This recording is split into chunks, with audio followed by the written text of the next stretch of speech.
창세기 창세기 창세기 33장 4절 에서가 달려와서 그를 맞아서 안고 목을 어근 맡기고 그와 입 맞추고 피차 우니라. 아멘. 그렇습니다. 아멘입니다. 우리도 이렇게 살아야 되겠지요. 에서가 달려왔습니다. 에서는 혈기왕성한 사람이었습니다. 여기서도 나오죠. 급한 성정이 나와요. 급한 성질이, 저같이 급한 성질이. 그래서 달려온 거죠. 동생을 때려 죽이려고 달려온 것이 아니고 동생 야곱을 끌어안고 울려고 달려오고 있습니다. 에서가 말이에요. 감동진 장면이지요. 형제 애가 회복되는 장면입니다. 여러분, 오늘부터 성경 말씀을 전할 때 다른 교회 목사들처럼 하지 않고 저는 초신자 여러분들을 마음에 염두에 두고 말씀 전하겠습니다. 즉 무슨 말씀이냐면요, 초신자분들은 성경을 잘 모르지 않습니까? 그러니까 자세하게 성경을 설명해 드리겠다는 거죠. 내가 아니까 듣는 사람들도 알겠지 하고 귀찮게 여기고 넘어가면 그 설교자는 본인은 편할지 모르지만 듣는 사람 입장에서는 그 내용의 배경도 모르고 무슨 상황이 모르지 않습니까? 그리고 이 초신자들을 위한 말씀의 설교라는 것이요, 교회를 찾는 사람들은 불신자가 이미 아닙니다. 그 무슨 말씀이냐면요, 불신자는 교회를 찾지 않아요. 이런 말씀 드리려고 영상을 키지도 않습니다. 보지도 않아요. 무슨 말씀이냐면, 하나님의 말씀을 듣고자 하는 사람, 혹은 교회를 문을 열고 방문하고 교회를 찾아보려는 사람, 예수님이 어떤 분인가 궁금해서 한번 성경이나 교회를 찾아보는 사람, 이 사람들은 이미 마음에 겨자씨만한 믿음이 있는 초신자들입니다. 마음에 조그만 겨자씨만한, 아니 코딱지만한 믿음도 없는 사람은요, 교회를 찾지도 않고, 모르지, 바보도 모르고 저처럼 가는 사람이 있었지. 그리고 성경 말씀, 성경책 피지도 않고 말씀 영상을 듣지도 않습니다. 그냥 꺼버리지, 나오기만 하면. 자, 그래서 불신자들을 위한 전도가 말에 모순이 있는 건요, 불신자들은 전도를 해도 안 믿습니다. 초신자들을 위한 전도를 해야 돼요. 하나님도 믿음의 씨앗이 있는 사람들을 부르시지 끝까지 말씀과 하나님께 적대적인 사람들은 부르지 않습니다. 불러도 그 사람들은 안 와요. 자, 그래서 우리는 초신자들을 위한 사역해야 됩니다. 구령 사역, 영혼을 구원해주는 사역이죠, 일이죠. 그걸 해야 되는 거죠, 우리가. 그래서요, 오늘부터 겨자씨만한 믿음을 갖고 있는 초신자들, 하나님 예수님 알고 만나고 싶은 분들, 그리고 그런데 교회가 갔더니 마음에 상처만 받더라, 성경을 폈더니 읽기가 싫더라, 지루하고 딱딱하더라, 재미도 없고 뭔 말인지도 모르고 감동도 안 오고, 뭐 앞뒤 전후 상황을 알아야지 감동이 오는데 말입니다. 또 서론이 길어졌네. 자, 그래서요, 오늘부터 재밌고 쉽게 더 성경을 열성을 다해서 여러분들과 함께 은혜를 나누려고 그래요. 에서는 형이고 야곱은 동생입니다. 이들은 쌍둥이에요, 쌍둥이. 어머니 아버지 이름은 이삭이었죠. 어머니 이름은 리브가였습니다. 아마 리브가일 거예요. 제가 혹시 또 헷갈릴 수도 있는데, 그건 중요한 게 아니고요. 자, 이삭의 아버지의 이름은 아브라함입니다. 그 믿음의 조상 아브라함의 아내는 사라입니다. 아브라함과 사라가 도저히 출산을 할 수 없는 100세 장수를 누릴 때 하나님의 역사심으로 또 임신을 했지 뭡니까요. 그러니까 여러분들 너무 걱정 마세요. 아직 뭐 40대 50대 싱글이시라고 자손이 없다고요, 자식이. 아이 걱정 마시라니까. 여러분들은 또 남자잖아. 남자는 80에도 임신을 시킬 수 있는 권능이 있다. 굉장하죠.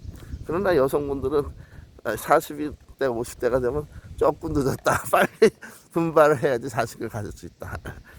그렇습니다. 요즘은 50이 넘어서 낳는 분들도 있어요. 초사는 좀 위험하긴 하지만 저희 집사람도 40이 넘어서 둘째를 낳았습니다. 아 그런가? 지금 맞아요. 40 넘어서 낳았어요. 40대 초반. 자, 물론 그 두 번째 출산이었지만 자 여러분, 이 100세 장수 노부부가 하나님께 기도드리고 하나님께서 복 주심으로 그 귀한 독생자 아들 이삭을 출산하게 되죠. 그 이삭이 그 리브가를 만나서 딱 아들을 낳는데 보니까 쌍둥이가 튀어져 나와버린 겁니다. 쌍둥이가. 하나님의 역사, 하나님의 그 믿음의 조상 중에 쌍둥이도 있어요. 그러니까 쌍둥이 있으신 여러분들 용기를 가지십시오. 물론 쌍둥이가 무슨 나쁜 의미의 장애는 아닌데 저도 이렇게 이때까지 살면서 극소수지만 쌍둥이들 그 쌍둥이인 분들을 그 한국에서 초등학교 때 국민학교 때 보고 그랬어요. 근데 좀 쌍둥이인 분들이 뭐랄까 예, 뭐 다 그런 건 아니지만 협동심이 단결심이 대단하더라고요. 쌍둥이인 분들은 그 뭐랄까 그 형제간에 돈득한 우애를 가지고 있습니다. 그래서 그 쌍둥이들하고 한번 시비가 붙으면 잘못하면은 때로 몰려와가지고 두 명을 상대해야 된다, 이런 경우가 있습니다. 그러면 쌍둥이 분들을 만났을 때 좀 조심하시는 게 좋다. 이것은 오늘의 말씀과 전혀 상관이 없는 포인트를 빗나가는 말씀이에요. 그러나 중요한 것은 에서와 야곱은 쌍둥이였다. 성경에 나오는 유일한 쌍둥이 형제 커플. 자, 그래서요, 이 애굽이 먼저 나왔어요. 몇 초 먼저 나온 거죠. 근데 요 야곱이 말입니다, 자기 형한테 장남자리를 뺏기기 싫어서 그 갓난쟁이 때부터 그 손으로 그냥 형 에서의 발 뒤꿈치를, 발목을 딱 붙잡고 늘어지면서 내가 먼저 나갈래, 내가 먼저 나간다, 빨리 가 하고 잡아당긴 거야. 반칙을 한 거지. 원래 태 속에서는 에서가 더 힘이 세서 야곱을 벌써 제껴놓고 제껴놓고 딱 입구에 서가지고 나갈 준비를, 출구에 서서 나갈 준비를 하고 머리를 들이미고 있는데 다 나왔는데 결국은 이 뒤끝이 있는 야곱이 형 에서의 발모가지를 잡고 늘어지면서 나라 이놈아, 내가 장남이다, 나보다 힘도 없는 놈이.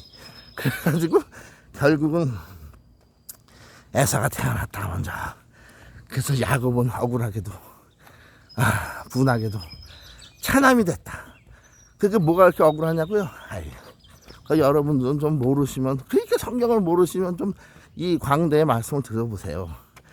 오늘날의 사회는 장남 차남뿐만 아니고 딸들도 다 똑같이 유산을 나눠주고 권리를 인정해주지만 자식으로서 옛날 고대 유대 사회에선 말했습니다요, 장남만 대빵이었다. 장남이만 최고 자식 대우를 받고 차남서부터 모든 딸들 다 그저 다 왜? 그 유대인들의 고대 법이 장남한테 유산 대부분 재산을 다 물려주게끔 돼 있다. 딸은 아예 뭐 딸은 내놓은 자식이고, 차남도 같은 아들이라 그래도 장남권에 비해 장남권을 가지고 있는 이 장남이 누리는 혜택, 그 집안에서의 대우 받음, 모든 면에서 차남은 서러움을, 더군다나 그 한 끗 차이로, 몇 초 차이로 그 출구에서 몸싸움에서 밀려가지고 등치 큰 애서한테 이 마음씨 착한 야곱이 결국 분해서 그 발목아지를 잡고 늘어지는 주태를 부리면서 나같이 말해요. 의다 터지면서 쌍꺼피를 흘려가면서 아이고 분하다 날 더 때릴 거라 더 때릴 가 임마 하면서 늘어지는 이 비참한 이 성광대의 어린 수들 같은 모습을 보면서 말이죠. 그러나 주먹이 센 대빵 일진 에서가 먼저 출구를 열고 나왔다. 그러니까 야곱은 벌써 어렸을 때부터 한이 맺힌 거죠. 그래서 나중에 좀 싸가지 없는 짓을 합니다. 장자권을 되찾기 위해서 말이죠. 장자권을 자기가 좀 얻어보려고. 왜? 자기는 여호와 하나님을 전능자를 믿는데 가만히 보니까 저 형은 안 믿는단 말이에요. 근데 전능자께서는 말씀하셨어요. 하나님께서는 너를 믿는 자는 꼬라비가 되지 않고 대빵이 된다. 대빵을 시켜주겠노라. 그래서 야곱은 아니 그럼 하나님 난 하나님을 믿는데 왜 쌍둥이 몇 초 차이로 한 끗 차이로 반 끗 차이로 내가 왜 차남이 된 겁니까? 저도 1년 차이로 차남이에요. 1년. 근데 그 1년 차이가 어진장 무진장 큽니다. 왜냐? 한참 자라는 성장기의 아이들은 1년이라면은 365일 동안 먹은 거에 다 어디로 가겠습니다. 뼈로 가지. 그러면 1년 차이면은 키가 10cm는 차이 난다. 더군다나 장남의 그 어머니 태 속에서부터 먼저 빨아먹은 그 우월한 힘과 유전자의 탁월한 유전자의 그 힘을 입어서 키가 좀 더 크다. 성인이 됐을 때도 그거 다 그래요. 성들이 다 크잖아요. 지금도 다 성인이 됐지만 저 형이 저보다 한 5cm는 클걸요. 그러니까 이게 말입니다. 등치도 더 커요. 뼈가 더 커. 우람하지. 왜냐? 그 유전자를 좋은 걸 먼저 영양분을 다 빨아먹었으니까 탔어요. 그런데 저는 좀 부족한 체격을 바디빌딩으로 소화하려고 커버하려고 지금은 늙어서 제가 형보다 더 키는 물론 더 크지 않지만 등치는 제가 등치와 몸무게는 이미 앞섰다. 이게 좋잖아요. 또 저희 형은 또 담배를 좋아해서 하나님도 안 믿고 꼭 애서 같아 애서.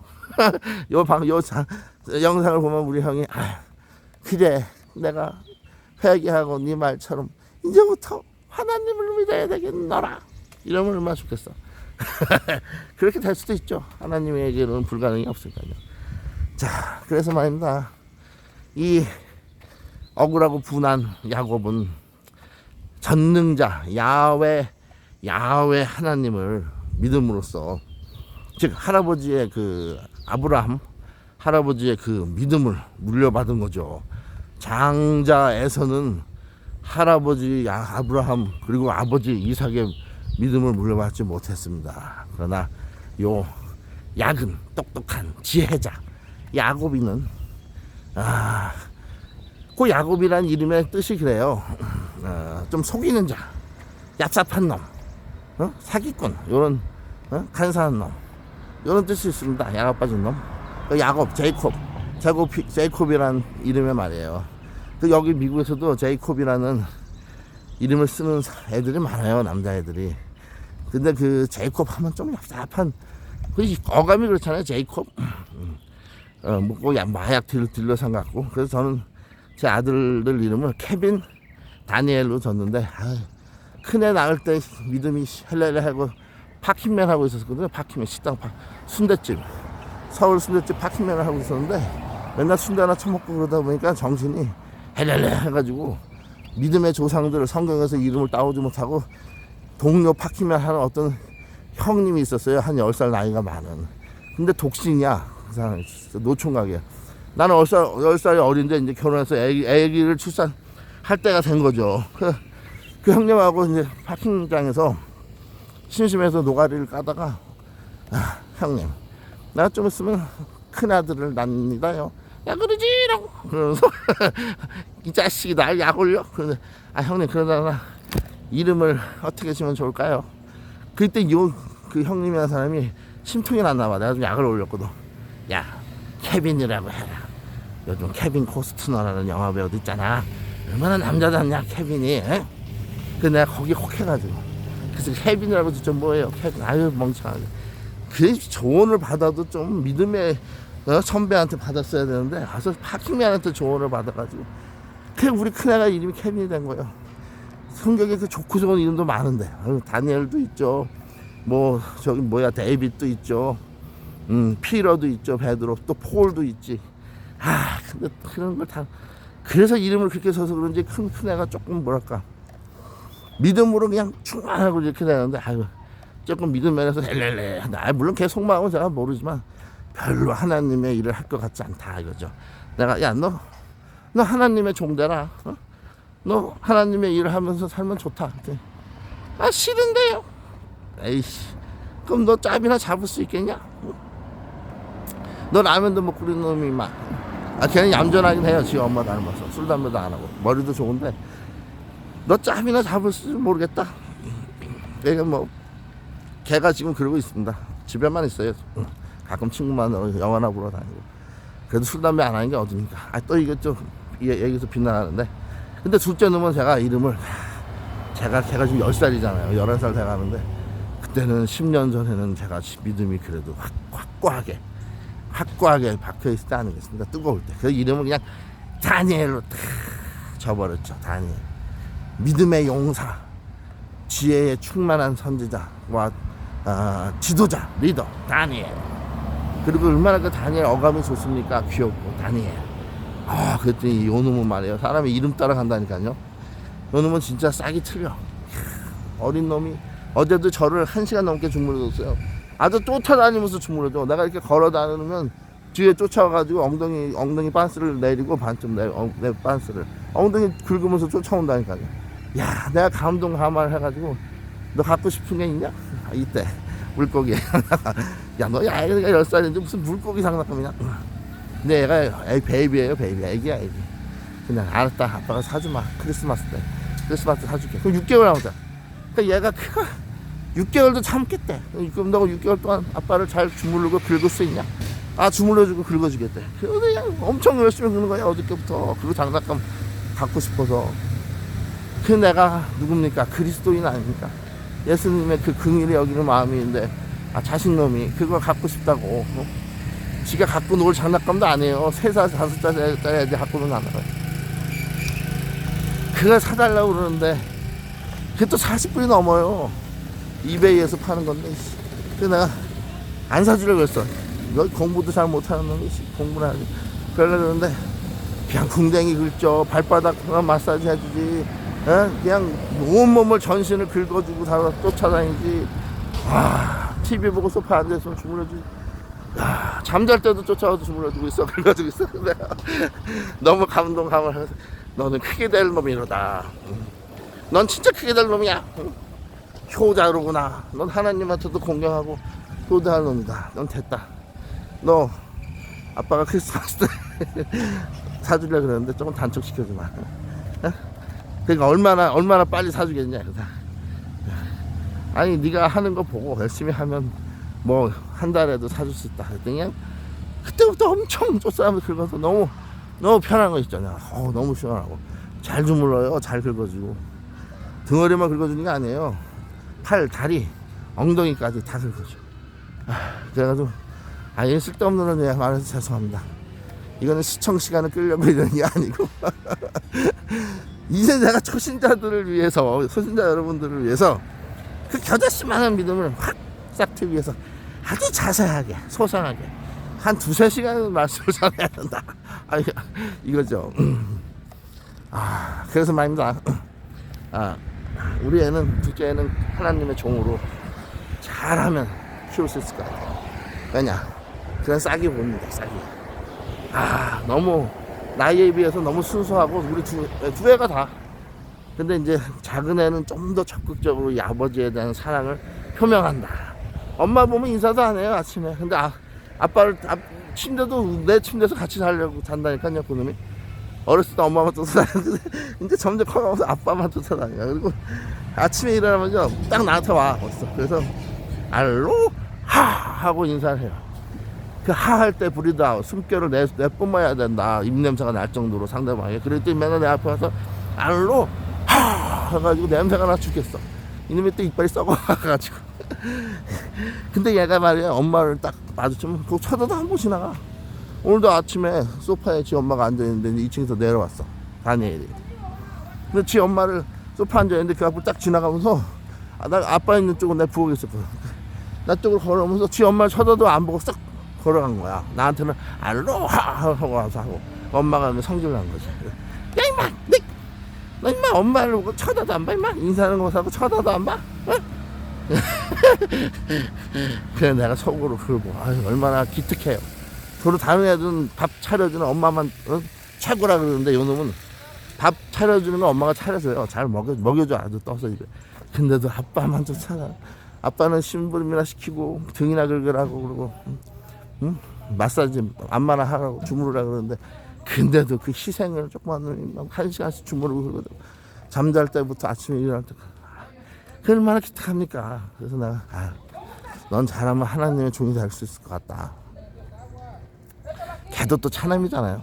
항상 하나님께서는 좀 모자르고 불쌍해 보이는 차남들을 더 긍휼히 여기시고 복을 주신다.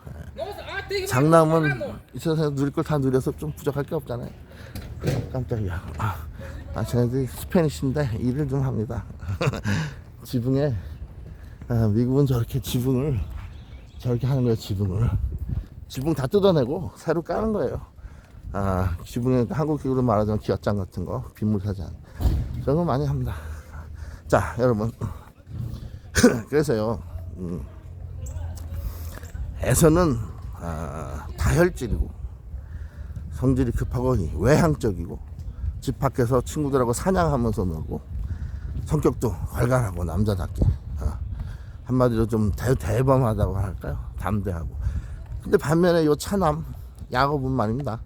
대부분 차남들의 성격이 그래요. 장남은 또 장남대로의 그 성격이 있고, 사람들이 인정해줘서 그런지 유전적인지 몰라도 좀 외향적이고 외성적인 반면, 차남들은 내향적이고 내성적이다. 얌전하고 그 뒤에서 호박씨나 까는. 자, 근데 저도 그런 편이었죠. 하나님께서 제 성격을 변화시켜 주셔서 그런 건데, 그 하나님께는 변화가 가능하죠. 성격도 변화시켜 주십니다. 하나님께서 실제로 성령이 임하시면. 근데 이 야곱이는 그냥 한마디로 그 기집애 같은, 딸 같은, 엄마만 저걸 리브가만 쫓아다니면서 고자질이나 하고 아버지한테 형에서에 대한 거, 형이 또 사냥 나가서 일 저질렀대요 이러면서 집구석에서만 속꽃장난 하면서 집안 살림이나 도와주면서 설거지 같은 거, 그러면서 잘한 사람이 야곱입니다. 야곱. 근데 요 야곱이 말입니다. 이 오늘 구절을 설명하려면요, 이 형제 상봉, 뜨거운 형제 상봉, 이 감격의 장면을 설명하려면요, 성경을 쫙 백그라운드로 설명해야 돼요. 그래서 제가 이렇게 하는 건데, 이 야곱이 말이에요. 커가면서 차남의 한을 풀으려고 하나님을 믿는 믿음의 조상 할아버지 아버지의 대를 위해서 내가 우리 집안의 중추적 대불보 역할을, 장자의 역할을 한마디로 해야 된다. 왜? 내가 바로 조상 할아버지 아브라함과 아버지 이삭의 야훼 하나님을 향한 믿음을 갖고 있는 건 나다. 형은 믿음이 없다. 안 믿어. 사냥매에 미쳐있다. 난 사냥 같은 거 관심이 없다. 난 골프 같은 거 관심이 없다고요. 난 오직 하나님의 일에서 생명을 바칠 사람입니다. 하나님. 그러면 나를 이 집안에, 우리 유대 집안에 아브라함 믿음의 조상 집안에 대들보로 장자로 세워줘서 나로 인하여 말미암아 이 야훼 하나님을 향한, 나아가서는 예수 그리스도를 향한 믿음이 전 세계 만방 땅 끝까지, 나아가서 전 역사 끝까지 다 퍼지게 해 주시옵소서. 이렇게 기도했다는 거죠. 야곱이. 이런 말씀이 성경에는 없습니다. 제가 꾸며낸 거예요. 그렇지만 여창작 속에는 분명히 야곱이 그런 기도를 했을 것이다. 충분히 그렇게 해도 남을 만한 근거가 성경에 있기 때문에 그게 근거를 바탕으로 내가 창작을 한 거죠. 그러니까 여러분들은 제 말씀 들을 때 그냥 거의 99.9%는 맞는다 이렇게 생각하시면 돼요. 의심 갖지 마시고, 만약에 제 말이 틀리면 하나님이 개거품을 불게 해주실 것이다 지금 있습니다. 더 이상 말을 못 떠들게. 근데 말입니다. 제가 그래서 야곱의 이런 마음속에 소망이 있었던 거죠. 억울함, 분함. 우리 형은 아닌데, 내가 볼 때는 아닌데, 난데, 이제 이런 마음이 있었던 거죠. 자, 그래서 이 야곱이가 이름처럼 뭔가 사기를 치는데 얍삽한 짓을 하죠. 첫 번째, 젊었을 때는 형이 사냥하고 들어왔어요. 집에 배가 고픈데 먹을 게 없어. 엄마도 어디 가서 이제 안 보이고. 근데 이 야곱이가 그때 마침 집에서 기집애 같이 살림을 도와주다가 팥죽을, 남자놈이 또 팥죽 같은 걸 좋아. 거의 여자들이나 좋아하는. 나는 팥죽 집사람 그렇게 좋아해서 끓여놔도 안 먹어요. 맛다가리 없어. 거기다가 설탕이나 잔뜩 넣어서 단팥죽을 하면 내가 먹어. 근데 뭐 몸에 나쁘다고 설탕도 안 넣고 팥죽을 잔뜩 끓여놓으면 그걸 딱 한 숟가락 넣으면요 맛이 없어. 붕어빵에 있는 단팥 같이 안국빵에 있는 단팥처럼 팥이 달아야 되는데, 그래서 안 먹겠는 거야. 근데 요즘은 술을 끓여서 좀 먹긴 먹어요. 입맛이 좀 변해서. 술 먹을 때는 아예 안 먹었지. 근데 말입니다. 요 야곱이가 딸내미 같이 팥죽을 잘 삶고 있는데 냄새를 확 풍겨가면서, 그땐 또 오늘날 같이 간식거리가 있겠어요? 팥죽이면 왔다지. 사냥 갔다 들어오는 애서가 배가 고픈데, 야, 이 냄새가 뭐냐? 부엌에 가보니까 야곱이가 저 국자를 접고 있는 거예요. 팥죽 솥에서. 야, 이거는 먹어야 되겠다. 그랬더니 야곱이가 형이시여, 이걸 그냥 먹으면 안 되지. 내가 이거 쓰느라고 얼마나 힘들었는데 이거 그냥 줄 순 없고, 형의 그 장난권을 나한테 팔어. 이 팥죽 한 그릇에. 그럼 내가 그 장난권을 나한테 주면, 넘겨주면 내가 이걸 줄게. 그때 애서가, 이 미친놈아, 장난권을 내가 판다고 해서 팔이냐? 내가 장남인데. 알았어, 임마. 그 장난권 너 가져, 임마. 장난권이고 장자권이고. 근데 어찌가 장자가 되냐, 임마. 부모님이 내가 다 장자로 알고 있는데. 야, 간소리 마. 팥죽 갖고 와. 너 가져, 임마. 그런 거 장자권이고. 그냥 애서는 막 처먹었다, 팥죽을. 근데 말입니다. 요 사람이 말이에요, 입에서 내던진 말 한마디가 무서운 거예요. 그거 헛술수 생각하고, 에이씨, 말 그거 하면 어때? 생각하는 게 아니고 장자권이 넘어가는 거죠, 진짜. 왜? 하나님이 다 보고 계시거든. 네가 장자권을 우습게 아는구나. 맨날 사냥이나 하고 돌아다니면서 그자도 좀 괘씸하게 생각했는데, 야곱이는 맨날 나한테 기도하고 서러움과 차남의 한 속에서 기도하고 울부짖는데 자기를 써달라고 일꾼으로. 너 잘 말했다. 네가 장자권 야곱을 가지라 그랬지, 팥죽 한 그릇에. 내가 진짜 주마. 하나님 그래서 버리신 거야. 물론 이런 것도 성경에 없어요. 내가 다 창작해낸 거지. 근데 제가 창작해냈지만 거의 99%는 하나님도 그런 마음을 가지셨을 거다 이거죠. 거의 맞다고 보면 돼요. 그래서 그때 한번 속였어. 근데 요거는 애서가 지 입으로 그렇게 얘기했고, 그냥 장난처럼 팥죽 한 그릇에 장난처럼 형제들이 그냥 주고받은 얘기야. 근데 결정적으로 애서를 열받게 한 일이 생깁니다. 요 야곱이가 또 결정적으로 요번에는 진짜 장자권을 차지하려고 아주 개수작을 떨었던 일이 있어요. 요 야곱도 잘못한 거예요. 하나님께 그냥 팥죽 사건으로 그냥 가만히 있었으면 하나님이 다 해주실 걸, 끝까지 확실하게 한번 해보려고 장자권을 뺏으려고 어떻게 했냐. 요 아버지 이삭이 연로해서 이제 죽을 때가 다 됐어. 임종의 시간이 다 됐어요. 헬렐레 하고 있는데 이 야곱이가 지 엄마 리브가가 막 부르는 거예요. 사실은 이건 야곱이 순순히 자기 혼자 지은 죄는 아닙니다. 그 어머니 여인 리브가의 그 계략이 있었어요. 리브가는 야곱을 사랑하고 차남을 좀 그렇잖아요, 항상. 아버지는 씩씩한 장남 에서를 사랑했어요. 그러니까 이제 리브가가 야곱을 딱 불러서, 야곱아, 이제 네 아버지 이삭이 돌아가실 것 같은데 너 빨리 가가지고 애서인 척하고 들어가라, 네가. 그리고 아버지한테 축복해달라 그래라. 임종 전에 내가 장자에서인데 날 축복해 주십시오 하고 네가 축복 안수기도를 받아라. 그럼 하나님의 축복이 너한테 넘어간다, 장자의 축복이. 그러니까 이제 그리고 나는 아버지가 좋아하는 고기, 육식 고기를 만들겠다. 에서가 사냥 갔다 와서 사냥한 고깃값 아버지한테 드려서 아버지가 좋아하는 거 너 알지? 네가 내가 요리한 이 고기를 가지고 들어가서 이거 아버지 제가 오늘 사냥해서 잡은 고기 요리입니다 하고 마지막으로 주면 아버지가 그걸 먹고 너한테 축복기도 해줄 것이다. 장자의 축복. 근데 야곱이가 그런 거예요. 어머니 우리 형에서는 온몸에 털이 많고 나는 털이 없는데 아버지가 내 팔하고 얼굴을 만졌을 때 털이 없으면 날 야곱으로 알 텐데 그게 속겠습니까? 아버지 눈은 이제 노인이 돼서 거의 앞을 못 보는 상태였죠. 하지만 손에 감각은 있으니까. 그게 어머니가 또 깨를 부리자. 야, 이 멍청한 놈아. 저기 가서 양 가죽 같은 거로 네 팔을 다 옷을 입어. 그래서 네 살인 것처럼 하고 만지면 애서구나. 이렇게 하면 되잖아. 그래서 그대로 양털을 딱 붙이고 가서 어머니 리브가 해준 그 고기, 뭐 양고기인지 염소고기인지 그걸 가져가서 아버님 저 애섭니다. 제가 오늘 사냥 가서 잡은 고기예요. 이거 드십시오. 그리고 저한테 임종 전에 돌아가시기 전에 축복기도 장자를 향한 축복기도 해주십시오. 그래서 애서가 진짜 그걸 딱 한 입 먹고 맛있어. 그래서 너한테 내가 장자의 축복을 해주마 하고 딱 만졌는데 진짜 털이 부성부성해. 네가 내 애서 장자에서 맞구나 하고 각종 좋은 축복의 기도를 다 해줬다. 너는 번성하고 온 세계를 다스릴 것이며 널 통해서 하나님의 나라가 확장될 것이다. 물론 이런 내용은 아닌데 하여튼 그 좋은 그런 걸 해줬어요. 그래서 감사합니다. 아버지하고 야곱이 얼른 도망을 갔지. 그 다음에 에서가 왔어요.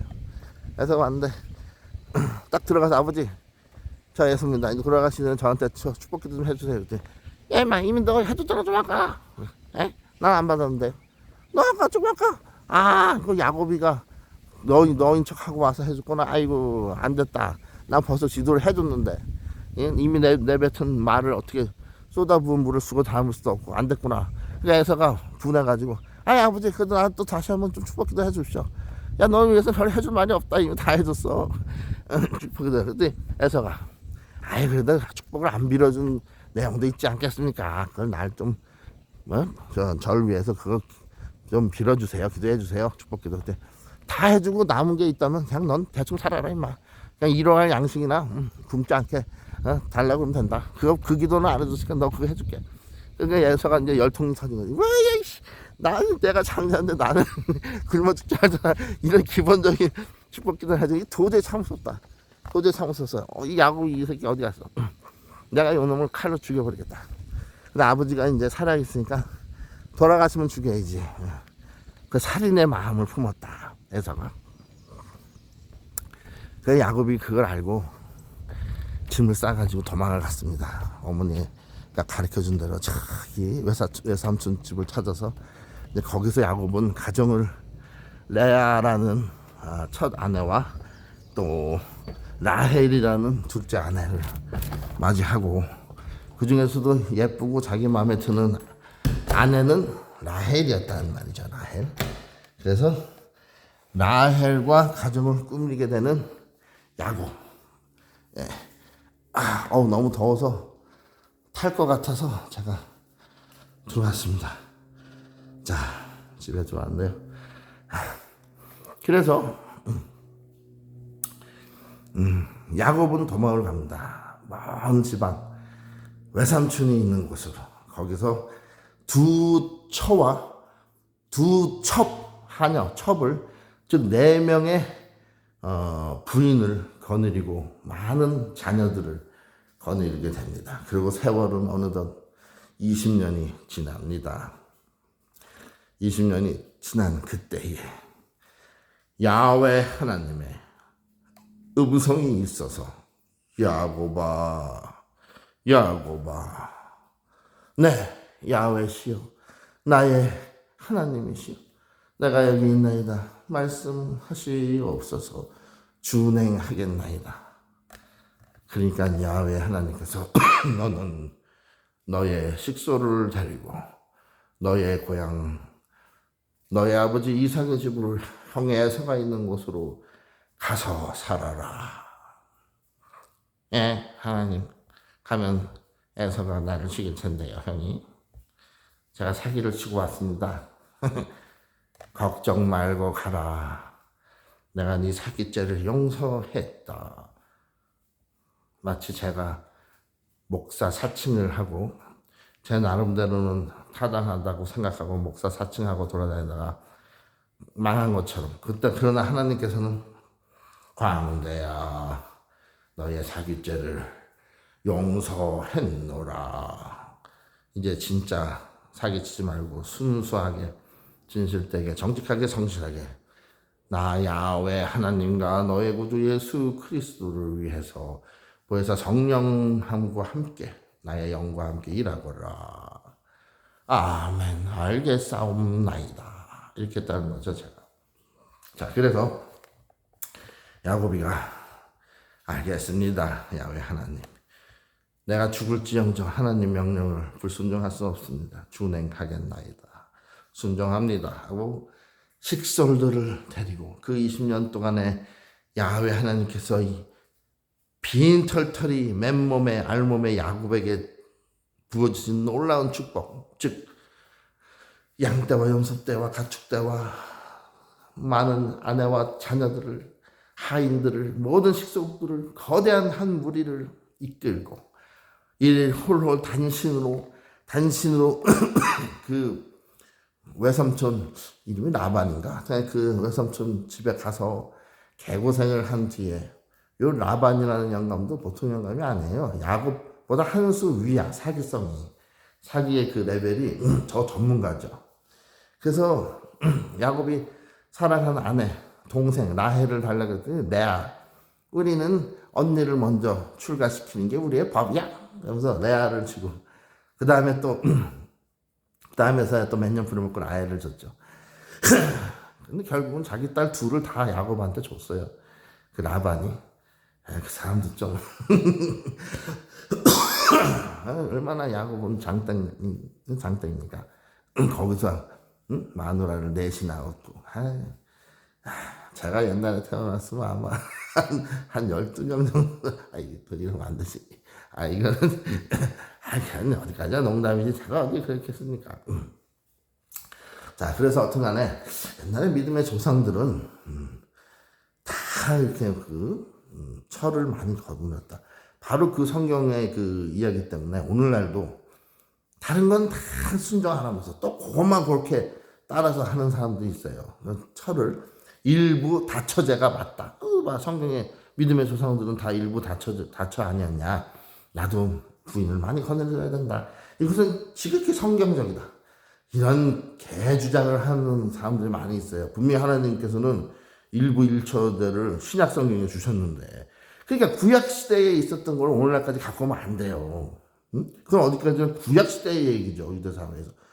예수님 이후로 신약 복음 시대에는 분명히 예수님의 말씀과 사도 바울의 말씀을 통해서 일부 일처가 맞다. 이제부터는 복음 시대부터 이렇게 말씀을 했었잖아요. 옛날에는 근친 상간, 즉 사촌끼리도 막 결혼하고 그랬어요. 인구가 없었으니까. 근데 오늘날 근친 상간이 합당합니까? 일부 다처가 합당하지 않죠. 그것도 마찬가지입니다. 11조도 그렇게 돼지고기 먹지 말라는 것도 안식에 뭐 우리 십신심리 밖으로 가지 마라. 그리고 뭐 11조 꼭 내야 된다. 의무다. 이게 말입니다. 구약시대에 했던 다 규정들이에요. 이루어졌던 것들. 오늘날도 그렇게 돼지고기를 먹으면 죄가 됩니까? 11조를 안 하면 죄가 됩니까? 아니죠. 안식일날, 토요일이나 일요일날, 주일날 뭐 일을 전혀 하면 안 됩니까? 그러면 일요일 아픈 사람, 토요일 아픈 사람은 병원 가면 병원에서 일할 사람이 없으면 어떡합니까? 응? 자, 그러니까 왜 오늘날 모든 복음 시대에 지킬 만한 말씀은 싹 무시하고 안 지키고 꼭 지들 구미와 욕정에만 맞는 뭐 일부 다처제, 그런 거 11조, 그건 누구한테 좋아요? 목사들한테 줬죠. 왜? 11조 결국 목사들이 가져가기 때문이죠. 왜 그러니까 사람들이 성경 말씀을 고지국대로 안 받아들이냐 이거죠. 구약 시대의 옛날 구약 시대에 유대인들에게 주신 구약의 말씀은 이미 폐해진 게 아니고 새롭게 변한 거죠. 더 완성된 거죠. 다른 말씀으로 신약의 복음의 언약으로 새 언약으로 다시 주신 거예요. 개정한 거죠. 폐했다기보다는 바뀐 거예요. 이 내용이. 바뀌었으면 새 교과서에 맞춰서 교육을 받아야지. 왜 옛날 교과서만 붙잡고 있냐 이거죠. 이미 시대가 바뀌었는데, 복음 시대로. 자, 그래서 지금도 11조 교인의 의무다. 11조를 내야지만 상급이 있다는 소리 주장하는 목사는 무조건 100% 가짜라고 제가 말씀드렸죠. 왜 가짜냐? 그 사람들은 성경을 잘 알아요. 11조는 레위 지파 생계수단을 주신 걸 안단 말이에요. 유대인들의 의무. 근데도 그런 주장을 11조를 하나님 앞에서 시험해보라 이런 사람들은 100% 가짜예요. 그 교회 그냥 나와버리세요. 11조의 십자만 얘기해서 나와버리시라니까. 그건 자기 속에 있는 그 욕심, 자기 뱃속 돈으로 헌금을 채우려는, 나는 돈 욕심 있는 돈벌이다 하는 소리가 똑같은 거에 빨리 나오셔야 된다니까. 무조건 나와야 십자만 들으면은, 십자 말고 11조의 십자만 들으면 나오시라고 그냥. 굉장히 명확하게 제가 가르쳐 드립니다. 그런 교회 많습니다. 우리 교인들의 11조 생활은 축복받는 지름길이라든가 주보에 그렇게 써있는 교회 많아요. 우리 교인들의 교리는 11조 생활은 교리입니다. 이렇게 주장하는 교회가 한 열이면 한 6, 7군데는 됩니다. 많아요. 무조건 나오세요. 무조건. 큰일 납니다. 그런데 몸 납고 있다가는. 그거는 돈을 섬기는 거짓 종 목사지 하나님만 섬기는 종이 목사가 아닙니다. 자, 그래서 구약의 그런 어디까지 말씀을 들었더라. 자, 그래서 야곱과 에서가 어디까지 말씀 드렸는지 까먹었네. 다시 한번 말씀을 보겠습니다. 길을 잃었을 때는 자, 그래서 야곱이가 많은 식솔과 가축을 데리고 야훼 하나님의 명령에 순종해서 그 먼 장거리 여행을 하고 걸어서 드디어 에서한테 가고 있는데요. 소문에 듣자 하니 에서도 크게 번성해서 거느리는 하인, 부하, 군대가 뭐 많고, 옛날에는 족장이 정치가 했죠. 다스리는 사람. 에서가 이제 그 지방에 강력한 실력자가 된 거죠. 다스리는 사람. 군대도 많고 하나의 왕 같은 존재가 되는데 갔다가 살육당하는 거 아닌가. 장자권 속이고 팥죽 사건, 그 축복, 임종 축복 안수기도 사건, 두 번의 장자권을 훔치려는 이 사기를 쳤는데 나중에 에서가 자기 죽이려고 했었는데, 그래서 하지만 하나님의 명령 때문에 가는 겁니다. 하나님께서 죽으라고 가라고 그러시진 않겠지. 나를 위해서 역사하실 것이다. 근데도 마음이 불편한 거예요. 에서의 그 급한 그 불같은 성질을 알기 때문에. 그래서 어떻게 됐습니까? 중간에 가다가 얍복강이라는 강가에 다다릅니다. 야곱 무리가 얍복강, 그 강을 건너야지만 이제 가나안 땅 그 에서가 사는 곳으로 가는 거죠. 이미 부모님은 다 돌아가셨고. 목말라. 잠깐 물을 마시겠습니다. 여기서 끄지 말고 그냥 제 얼굴을 보시면서 저 사람이 이제 물을 마시러 가는구나. 목마른 사슴이 시냇물을 찾듯이 냉장고를 찾아서 물을 짠 마시려고. 냉장고가 퉁퉁 뱄어요. 이거 봐. 오늘 시장에 장 보러 가야 되는데 잠깐 이 물을 마시겠습니다. 하나님 말씀을 밖에 나가 너무 더워서 이걸 안 마시면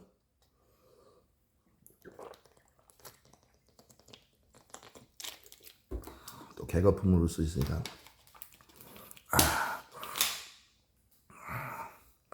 그 목사들이 설교를 하다가 그 개거품도 안 닦고 하면 그 보는 사람한테 은혜가 안 돼요. 제발 그러니까 모니터링을 잘 해야 돼요. 자, 그래서 말입니다. 이 얍복 강가에 이르렀을 때 야곱이가 죽을 것 같은 괴로움 속에서 저 형한테 가면 죽을 텐데, 내 식구들, 나는 나뿐만 아니고 내 식구들 다, 사랑하는 식구들, 자식들 다 죽을 텐데, 야, 이거 가야 되나? 야훼 하나님의 명령인데. 거기서 하나님을 찾게 됩니다. 하나님, 야훼시여, 나의 야훼시여, 하나님시여, 왜 나한테 이렇게 큰 고난을 주십니까? 내가 그냥 저기서 살면 되는데 왜 굳이 또 가라고 합니까? 형한테. 근데 하나님, 그것이 내 뜻이니라. 형제간에 화해하고 우애를 회복해라, 사랑을. 내가 네 형 마음을 움직여주마. 근데 야곱이가 그걸 어떻게 압니까? 야곱의 에서의 마음은 에서의 마음이지 하나님이 어떻게 저 강팍한 돌같이 딱딱한 하나님을 섬기지도 않는 저 에서의 마음을 움직일 수가 있어요. 에서가 믿는 사람이라면 하나님께서 역사하시지만 저 사람은 믿는 사람이 아닙니다. 제 형은 제가 잘 알아요. 하나님 잔소리 많으래.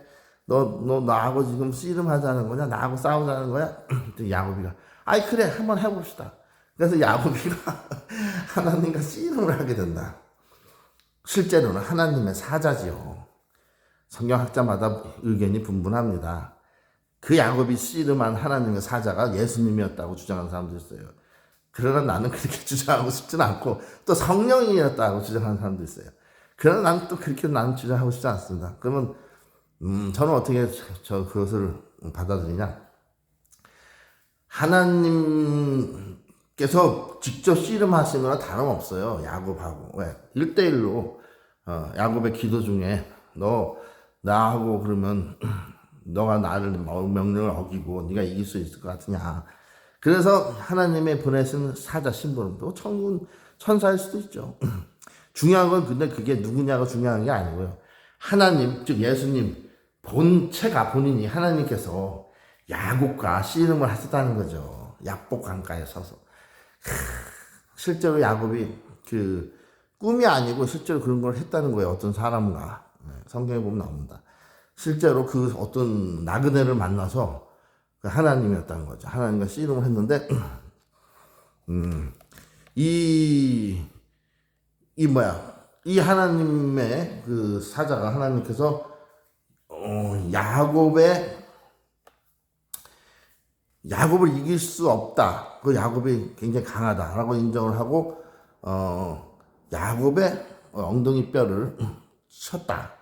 그래서 거기가 엉덩이 뼈가 굉장히 저기 거룩해진 거라 유대인들은 아직도 그 짐승의 그 엉덩이 뼈 거기를 먹지 않는다. 그 부위를 그렇게 한다는데요. 제가 그거 읽은 지 오래돼서 좀 가물가물한데 하여튼간에 하나님께서 그 야곱을 이기지 못했던가 그렇게 나와요. 야곱의 믿음을 인정해 준 거예요. 야곱의 믿음을 하나님께서 그 야곱과의 그 기도 속에서 야곱의 간절한 기도 속에서 야곱의 기도 믿음을 인정해 준 거죠. 한마디로 야곱이 마음을 이해하고 완전히 위로해 줬다는 거죠. 하나님이 야곱에게 씨름을 할 건 지시겠습니까? 그건 말이 안 되는 소리지 않습니까? 다만 그 야복 강가의 사건은 하나님, 즉 하나님의 사자를 이김으로써 야곱이 승리자로 아마 묘사가 될 거예요. 제가 읽은 지 오래돼서 아마 맞을 겁니다. 근데 중요한 건 그것이 아니고 이 야복 강가에서 야곱이 야훼 하나님의 뜻을 다시 한번 확신을 얻게 된다는 거죠. 내가 가면 내가 여기서 씨름으로 이겼으니까 하나님 명령에 순종을 하고 가서 에서를 만나도 하나님이 에서의 마음을 움직여 주시겠구나, 변화시켜 주시겠구나. 싸나운 에서가 나를 사랑으로 맞이해 주고 나를 용서해 주겠구나. 야복 강가에서 하나님과 만나고 하나님과 씨름까지 하고 이김으로써 야곱은 기도의 승리를 받다는 거죠. 한마디로 그게 중요한 포인트입니다. 누가 이기냐가 중요한 게 아니고 기도의 승리. 하나님이 저주셨을 때부터 야곱의 기도 믿음을 인정해 주신 거죠. 넌 가라. 내가 확실하게 뒤처리를 해주마. 너 안전을 보장하마. 그래서 거기서 얻은 확신으로 야곱이 에서의 집으로 점점 감에 따라 저기 앞에 몇백 미터 앞에 소문이 들립니다. 에서가 군대를 400명 온갖 군대를 다 거느리고 나오고 있다. 동생을 맞이하고 아니 그럼 혼자 나오지 왜 온 군대를 400명이고 나온 거야. 야 이거 날 쳐 죽이려는구나. 큰일 났다. 그래서 야곱이가 또 머리를 쓰죠. 앞에는 첩하고 첩의 자식들, 그 뒤에는 좀 덜 사랑하는 첫째 부인 레아와 그 자식들, 그 다음에 그 뒤에는 제일 사랑하는 라헬, 아내 라헬과 그 라헬이 낳은 가장 사랑하는 아들 요셉 그 어린애를 딱 뒤에 세우고 맨 뒤에 안전하게 무슨 일 있으면 빨리 도망가게 하는 거죠. 그래서 야곱 본인은 맨 앞에 나가서 자기가 비겁하게 맨 뒤에 설 수는 없잖아요. 맨 앞에 나가서 저기 에서의 군대 무리를 향해서 뚜벅 걸어가는데 저 몇백 미터 앞에 에서의 모습이 보이는 겁니다. 20년 만에 원수가 된 두 형제가 상봉을 한다. 이상가족 상봉. 근데 야곱이가 에서 형을 보는 순간 7번을 땅바닥에 얼굴이 닿을 정도로 허리를 숙여서 큰절을 하면서 완전히 양반다리로 큰절을 엉덩이를 땅에 붙이게 했다기보다는 성경에 보면 허리를 숙여 얼굴이 땅에 닿을 정도로 완전히 그냥 190도 인사를 넘어서서 거의 머리가 땅에 닿을 정도로 머리를 숙여서 큰절 비슷하게 하면서 7번을 머리를 숙이고 에서한테 나아갑니다. 근데 에서가 그 7번을 절을 하면서 오는 동생을 봤을 때 마음이 사그라지면서 그 20년 동안 보지 못했던 형제에 관한 그 그리움과 사랑이 북받쳐 오르면서 내 사랑하는 동생 야곱아 하면서 내가 너 용서할게 일로와 그래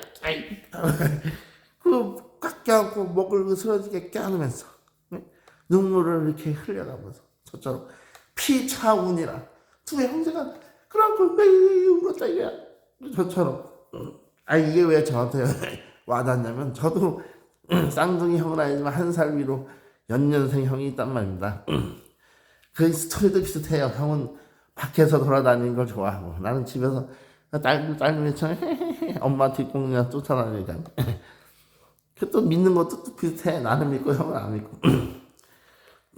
그러니까 꼭 우리 형제지간 얘기를 하는 것 같아서 내가 이 부분을 아주 성품을 갖는 겁니다. 그 에서가 그 동생을 보고 달려가서 죽일 줄 알았더니 죽이긴커녕 목을 껴안고 피차 눈물을 흘리면서 뜨거운 눈물을 흘리면서 상봉을 한다는 말 아니겠습니까? 상봉을 20년 만에 미움과 원하는 증오는 눈 녹듯이 사라지고. 근데 왜 그렇게 됐을까요? 에서는 믿는 사람도 아니고 원한이 20년 동안 그 원한이 더욱더 커져서 이제 만나게 하면 그냥 가족을 다 몰살시켜야겠다. 요렇게 벼르고 분명히 그렇게 있었을 텐데 왜 막판에 가서 에서의 마음이 180도 증오에서 사랑으로 동생을 향한 사랑으로 바뀌었을까요? 아까 말씀드린 것처럼 그 약복 강가에서의 야곱의 강한 밤잠을 설치면서 밤새도록 피눈물을 흘린 그 기도, 나와 내 식솔의 생명을 형 에서로부터 구원해 주십시오. 보호해 주십시오. 살려주십시오. 그 기도가 얼마나 간절한 몸부림의 기도였냐면요. 성경 저자는 기록하기를 하나님과 씨름을 했다고 합니다. 하나님과 씨름을. 그 씨름하는 과정에서 하나님께서 그 기도를 들어주실 수밖에 없는 간절한 기도. 왜냐? 하나님도 그러잖아요. 하나님 입장에서 볼 때는 너가 왜 믿는 자가 오면서 형을 자꾸 속이고 거짓말하고 사기치냐. 네 엄마 리브가가 이렇게 해서 속이라고 했어도 너는 엄마의 말을 듣지 말고 하나님의 계명 따라 정직하게 네가 차남이라도 하나님께 기도하면 내가 너한테 장자의 축복을 줄 수 있었는데 왜 인간적인 방법으로 얍삽한 짓을 하려고 그랬냐. 털 붙이고 가죽 옷 입고 가서 연극을 했느냐. 마치 제가 하나님 일을 하겠다고 하면서 세상 사람들이 만들어놓은 썩어빠진 신학교와 목사 안수 제도의 옷을 입어야지만 그 감투를 뒤집어 써야지만 하나님께서 일을 시켜주시는 거 착각한 거랑 똑같습니다. 아버지 이삭의 장자 축복 안수 기도가 임종전에 있어 자기가 그걸 받아야만 장자의 권한을 누리고 축복받을 수 있는 것처럼 야곱이가 잘못 생각했던 것처럼 저도 그렇게 잘못 생각했던 거예요. 자, 축복권 그리고 그 권한, 능력 누구한테 달렸습니까? 사람의 손에 달렸지 않습니다. 오직 하나님, 야훼 하나님의 손에 달렸어요. 예수님의. 그러므로 우리가 신학교, 교단체도, 신학교제도 떼거지로 대여섯 명씩 단체로 목사 안수 받는 거 그런 과정이 전혀 필요 없습니다. 전혀. 오히려 그런 과정을 거치면 더 부패하고 인본적으로 썩어 빠질 수 있다. 타락할 수 있다. 왜? 성경에서는 그런 걸 제정해 놓지 않았어요. 만들어 놓지. 그래서 지금 오늘날 차라리 제가 난 지난날 목사라는 제도에 나도 동조했던 나는 사기꾼이다. 나는 목사라고 사칭하고 다니는 사기꾼이다라고 얘기합니다. 그리고 나는 광대다. 나는 우통 벗고 창피한 눈으로 여러분을 즐겁게 해서 운동하고 이런 말씀 전하는 만당꾼에 불과하다. 나는 설교자가 아니다. 만당꾼이다. 만당꾼. 개거품을 울면서 하나님의 말씀을 한 시간씩 전하는 만당꾼이다. 그러나 하나님께서는 지금 내 모습을 오히려 더 순수하고 기쁘게 받아주신다 하셨을 때에 왜? 하나님은 인본적이고 가식적이고 인간들의 그 타성에 대해서는 관습화된 그 제도, 자기들 기득권, 돈 때문에 만들어 놓은 그 묵사 제도와 안수 제도, 그리고 교단, 교파, 신학교, 주의 종은 교회에서 배출하라고 성경에 분명히 써있는데 왜 신학교에서 주의 종을 배출합니까? 학교를 가야지만 주의 종이 배출돼. 이게 무슨 변호사 자격증입니까? 의사 자격증이에요? 법률가, 변호사, 검사 다 되기 위한 학교의 자격증을 따야 되는 것입니까? 자, 성경은 그렇게 주장하는 곳이 단 한 군데도 없습니다. 믿음의 종은 하나님의 일꾼 교회에서 배출됩니다. 교회에서. 오직 믿음의 하나님의 집에서 하나님의 종을 배출한단 말입니다. 요즘 자꾸 내가 이거 랩을 하려는지 모르겠는데 이거 자꾸 하니까 이게 습관이 되네요. 여러분 제스처가 중요한 게 아니고 그 마음에서 우러나는 제스처가 중요하다는 거죠. 그래서 야곱과에서의 이 뜨거운 상봉 속에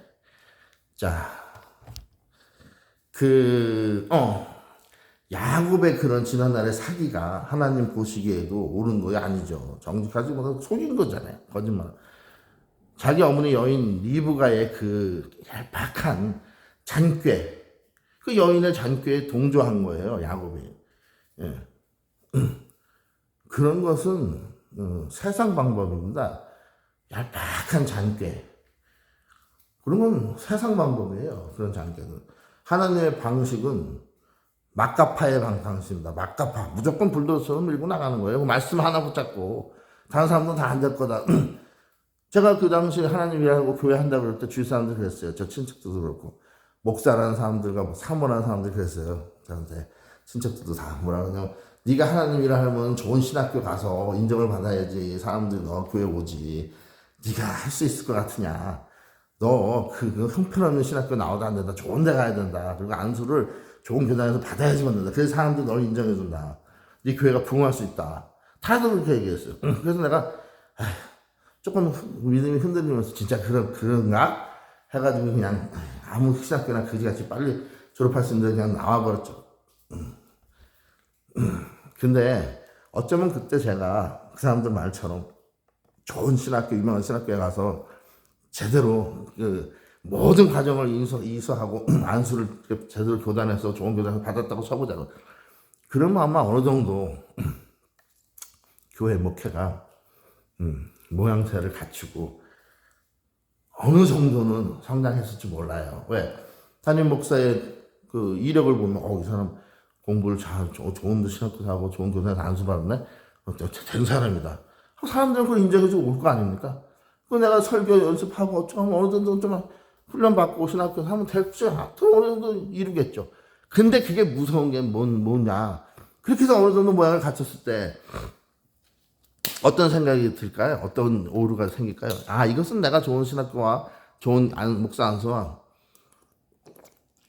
내 노력으로 내 고생으로 내가 머리가 좋아서 설교도 잘하니까 이렇게 된 것이다. 그런 생각이 들면 어떻게 되겠어요? 헌금이 내 쌈짓돈처럼 여기게 되겠죠. 이건 다 내 공로다. 내가 힘들게 내가 내 수고비다, 사례비다. 그리고 교만심이 안 생기겠습니까? 그러니까 지금 오늘날 교회가 그 좋은 신학교와 대부분 성공한 큰 대형교회 목사들을 보세요. 백그라운드 이력을 보시라고요. 다 좋은 신학교, 인류 신학교와 교단에서 좋은 교단에서 안수 받았단 말입니다. 그리고 그 목회를 배우는 과정을 거쳤고 인증을 받은 거죠. 검증을 사람들에게. 그래서 그 교회가 실제로 그런 훈련 받는 과정에서 설교도 잘 하게 되고 그리고 사람들이 모이잖아요. 근데 중요한 거는 중심을 보시는 하나님 보실 때 중요한 거는 그 목회자가 주의 종이 그 성공하는 가운데 자기의 그 믿음은 잃어버린다는 거죠. 초심은. 돈과 명예가 따르면서 자기 공로가 있으니까 자기가 노력한 신학교와 모든 그 훈련받은 과정. 예. 그러나 나 같은 사람은 어떻습니까? 난 성경적으로만 무조건 막 갚아. 난 그런 거 무시한다. 신학교단 그건 죄다. 하나님 예수님 그만 거다. 너 왜 거기 가냐? 난 내가 이제 하나님의 방식으로 내가 오히려 나한테 있는 부족한 거는 술 취하지 말는데 술 취하는 거. 하나님 말씀 불순종하는 거 오히려 나한테는 더 큰 죄다. 내한테 시급한 거는 그런 죄를 끊고 하나님 앞에 올바로 서는 것이다. 그러면 하나님께서 나와 함께 하신다. 오직 성경 말씀만 붙잡고 성경대로만 밀어붙이는 겁니다. 불도저 같이. 이렇게 흰머리가 나건 말건 상관없이 술로 스트레스를 풀지 않고 오직 성령께서 주신 기쁨만에 의지해서 간다 이거죠. 여러분들은 어떻게 생각하십니까? 세상 사람들이 주장하는 것처럼 그들의 생각처럼 신학교와 좋은 신학교와 좋은 교단에서 안수 그리고 그 과정, 훈련 세련되게 다듬어진 설교와 예배 방식 이로 인하여서 그걸 만족하는 사람들이 그걸 좋아하는 사람들이 모이는 교인들의 모임 그것과 볼품없고 아무것도 아닌 평신도 인 사람이 내가 하나님의 말씀을 한번 전파해 보겠다 하고 나서고 교회당도 없고 그냥 이렇게 할 때 온라인으로 여러분들은 어느 쪽으로 기울여 주시겠습니까? 99.9%는 저희 친척들과 저희 지인들처럼 그들하고 똑같이 얘기할 것입니다. 심지어 목사 사고 난 사람들이 다 그렇게 얘기했어요. 저한테 그렇게 해야지만 된다고. 그럼 그 사람들 말씀에는 하나님의 뜻과 권능과 파워, 아소리티 어디 있습니까? 하나님의 말씀은 성경 말씀은 어디 있습니까? 오직 중심만 보신다는 하나님의 말씀은 하나님의 일꾼은 하나님이 부르시는 건 하나님이 콜링이라는 거죠. 소명, 콜링. 저한테 그러면 하나님의 콜링, 소명이 있었냐고 어떤 사람은 그걸 물어봐요. 그 어떤 게 물어보냐. 제가 목사라고 하고 다 떠들고 다닐 때 물어보는 사람이 있어요. 당신은 그럼 소명을 받았느냐? 콜링을. 난 직접적인 음성으로 나한테 콜링을 주신 건 없다. 환상을 본 것도 없고. 그러나 난 내 마음속에 항상 하나님 일하려고 생각했다. 그럼 그 사람도 이렇게 얘기하면 그럼 콜링을 받지 못한 거다. 넌 하나님 널 안 부르신 거야. 그냥 주둥이 잡지 가만히 있어. 목사라고 떠들지 마.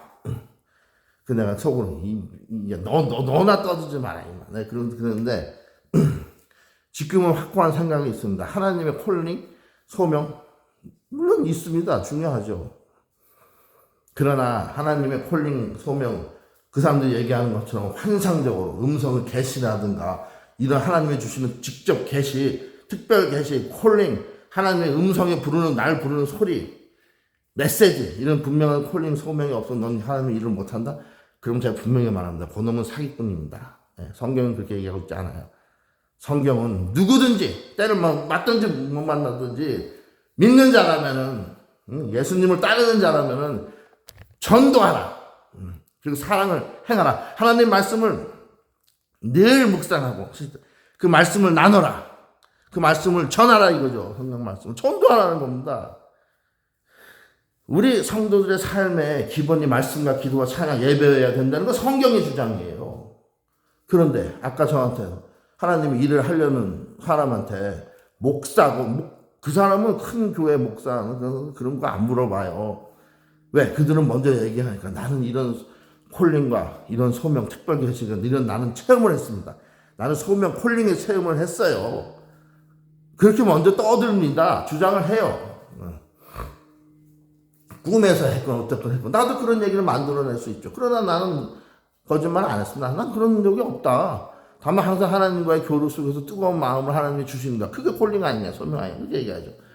자, 이와 같이 어떤 믿음을 가지려는 사람에게 혹은 하나님의 일을 하려는 사람에게 그 사람에게 목사, 장로라는 직분이 있건 없건 평신도건 어쨌건 그걸 떠나서 그 사람한테 딱 가서 그 뜨거운 하나님의 일을 사랑하는 사람한테 가서 너 소명 받았어? 하나님이 너 일하라고 부르던 종으로 일꾼으로 너 콜링 받았냐고 소명을 너한테 주셨냐고 꿈이건 뭐 환상이건 계시건 너 직접 계시를 받았냐고 임마 안 받았으면 꺼져 가면 쭈그려져 있어 요렇게 얘기하는 놈은요 그 사람들은 이 말씀 한마디만 해주세요. Go to HELL 그럼 그냥 끝납니다. 그건 바로 사탄 마귀의 소리예요. 하나님이 일을 못하게 하려고 좌절시키는 거죠. 낙담. 너한테는 콜링이 없었잖아. 하나님이 직접적인 부르심이 없었잖아. 너 하나님 음성 들어봤어? 저기 일하는 저 사람들도 하나님 음성 직접 듣고 온 사람들이야. 그러니까 방언도 막 터지잖아. 저러다 하면서 너 그런 거 못하잖아. 못하는 게 아니고 안 꾸며내는 것 뿐이죠. 자, 여러분. 그러니까 제가 무슨 얘기 하다가 이 소명까지 맞는지 모르겠지만 야곱, 오늘 말씀에 충실하자면요, 야곱과 에서가 서로 끌어안고 상복을 하는데요, 피차 둘이 다 같이 울었다고 했어요. 에서와 야곱이 동시에 그냥 눈물이 터져 나온 겁니다. 20년 동안 동생 야곱에 대한 그 증오심과 원한, 복수심, 분노, 이런 것이 순식간에 약복 강가에서 그 사건을 계기로, 믿음의 기도 계기로 눈 녹듯이 하나님께서 어루만지고 에서의 마음을 만지고 사라지게 한 거죠. 사랑으로, 연민의 정으로. 동생을 하나는 우애로, 연민의 정. 오히려 동생을 불쌍히 여기고 나를 피해서 내가 지를 죽일 줄 알고 피해서 이산 가족에서 부모님하고 떨어져서 외산촌에 가서 20년을 종살이 하다가 온 저 내 동생을 불쌍히 여기는 연민의 정이 생긴 겁니다. 야곱 입장에서는 또 어떻습니까? 자기가 속이고 이렇게 했는데 하나님 은혜로 크게 자기도 번성했는데 저 형을 만날 때 자기가 형을 속이기까지는 야곱의 입장에서 보면요, 형은 장남이라고 쌍둥이인데 동생을 차남이라고 무시하는 것이 없었겠습니까? 많았겠죠. 왜냐면 사람의, 특별히 하나님을 떠난, 하나님을 모르는 사람의 인성, 본성은 그렇게 나와요. 자기의 그 직위, 신분을 이용해서 자기보다 못한 사람을 깔아뭉개고 무시하게 되어 있습니다. 백반도 이렇게 돼요. 교인들, 진짜로 믿지 않는 교인들도 다 그런 게 나타나요. 그러니까 에서가 야곱이 그렇게 장자권을 훔치려고 사기를 칠 그 시점까지 계속 야곱에게 뭔가 무시와 그런 걸 한 거죠. 쌍둥이 동생이지만 그 몇 초 차이로 태어난 야곱 동생을 자기가 높여주고 이렇게 같이, 야, 내가 너보다 조금 일찍 태어난 형이지만, 야, 쌍둥이인데 그냥 우리 같이 장자권을 누리자, 이런 하지 않은 그런 스타일의 형은 아니었다. 자비한 형은. 왜 성경에 에서의 성격을 그렇게 묘사합니다. 자비롭고 뭐 그런 성격이 아니고 우락부락한 사냥꾼의 기질을 사고 거친. 그럼 어떻게 했어요? 그 사람이 야곱한테 어떻게 되겠습니까? 그러니까 야곱이 더 사기칠 수밖에 없는. 그러니까 야곱의 입장에서는 자기한테 그렇게 서럽게 했던 형을 결국 또 그 형이 죽이려는 마음까지 품어서 도망간 거다. 20년 만에 이제 고향을 땅으로 왔을 때 이 두 사람 사이 그 마음속에 있었던 응어리와 원한, 서로 상대방에 대한 그 미움, 증오심, 이런 건요, 세월이 20년 오래 지나면 지날수록 안 보고 있을수록 더 마음속에서 미움으로 크게 싹트고 확장될 수 있어요. 그러나 그 결정적인 상봉의 순간에 여호와 하나님의 개입하심으로, 어루만지심으로 두 형제의 마음이 다, 야곱은 쇼가 아니고 진심에서 우러나오는 미안한 마음으로 형 앞에 형에 대한 존경심으로 머리를 7번 조아리고, 그리고 또 형에서는 동생에 대한 진정한 연민의 정으로 동생의 그 실수와 과오, 죄를 싹 다 용서하고 두 형제가 부둥켜 안고 울 때, 우리는 여기서 뭘 볼 수 있습니까? 하나님 안에서, 사랑이신 하나님 안에서 형제시간에 잃어버렸던 사랑을 되찾고, 그뿐만 아니고 모든 원수시간에도 말입니다. 하나님이 개입하시고 하나님을 믿는 믿음을 회복됐을 때는, 사랑이신 하나님을 회복했을 때는 우리 마음에 사랑이 회복되고 우리 안에 사랑이 회복되고 천국이 회복된다, 이거지요. 결정적인 거룩한 클라이막스에서 또 제가 요즘은 이 랩에 주전에 가서가지고, 근데 결국은 사랑에서 하나님이 개입하시면요, 게임 오버, 사랑으로 끝나는 겁니다. 결국 오늘 이 구절의 스토리는 이제 어떻게 됩니까? 야곱은 에서를 조금 피해서 세겜이라는 땅에 정착합니다. 바로 에서 사는데 거기다 옆 동네에다 정착하는 게 아니고, 이제 그 형하고 이렇게 사랑의 상봉을 했는데 같이 딱 옆에 붙어서 살다 보면 또 옛날처럼 관계가 틀어지는 일이 생길 수 있잖아요. 야곱은 약은 사람이에요. 세겜 땅에 딱 하나님 명령이 있었는지 어쩐지 모르지만, 하여튼 에서가 사는 그 옆 동네 세겜, 베들레헴이라는 동네에서 떨어져서 정착을 하게 돼요. 야곱의 가족은. 그러다 나중에 에서도 죽고 물론 야곱도 죽겠죠. 그러나 에서가 아닌 요 야곱의 후손을 통하여서 야곱의 자식 누구죠? 이집트의 총리 요셉, 그리고 그 막내 동생 베냐민, 그리고 야곱의 셋째 아들 유다, 그 유다의 자손 중에 다윗이 나오죠. 그리고 또 다윗의 자손 중에 예수 그리스도가 드디어 탄생합니다. 그러므로 에서가 아닌 야곱의 모든 자손 후손들을 통해서 유다 왕국, 더 나아가서는 그리스도의 왕국을, 하나님의 왕국을, 제국을 이루시는 거죠. 아시겠죠? 굉장히 중요한 겁니다. 여기에 밑줄, 빨간 줄, 노란 줄, 팍팍.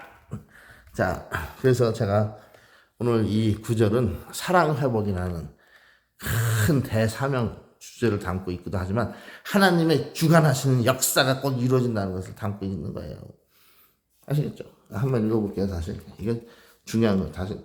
에서가 달려와서 야곱을 맞아서 목을 맡기고 그와 입 맞추고 피차 우니라. 아시겠죠? 아멘. 여러분, 형제를 회복하시기를 기도드립니다. 저도 하나 있는 형이 있는데 싸움도 많이 했는데 커서도 이제는 다 잊어버리고 하나님의 사랑으로 형제를 지금 회복해가는 과정에 있어요. 좀 많이 서로 회복이 됐습니다. 앞으로 더 회복돼서 제가 제 형을 하나밖에 없는 이제 혈육인데 부모님 다 돌아가시고 이 형을 이 개띠 생긴 형을 잘 사랑으로 전도를 해서 복음을 전해서 그래서 천국은 가게 해야지 내가 지옥에 가게 하면 되겠습니까 형을. 이제 기도를 해야 되는데 여러분들 기도해 주십시오. 여러분 주위에 에서 같은 형제가 있거나 친척이 있거나 지인 친구가 있으면요 꼭 사랑의 전도를 하세요. 그럼 그 사람의 마음에 하나님이 들어서는 순간 사랑으로 변합니다.